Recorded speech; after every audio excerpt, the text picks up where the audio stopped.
આજે ભારતીય શેર બજારની શરૂઆત નરમાઈ સાથે થઈ છે। વૈશ્વિક સંકેતો વચ્ચે નિફ્ટી 26,000ની સપાટીથી નીચે ખુલ્યો હતો અને નિફ્ટી બેંક પણ 100થી વધુ પોઈન્ટ નીચે જોવા મળ્યો હતો।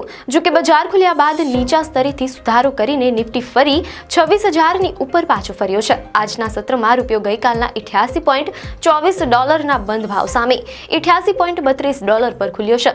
જો કે કેપીઆઈ ગ્રીનને 40.96 મેગાવોટના રિન્યુએબલ એનર્જી પ્રોજેક્ટ્સ માટે મંજૂરી મળી છે। સાઈ સિલ્કસના શેરોમાં 9%થી વધુનો ઉછાળો જોવા મળ્યો છે।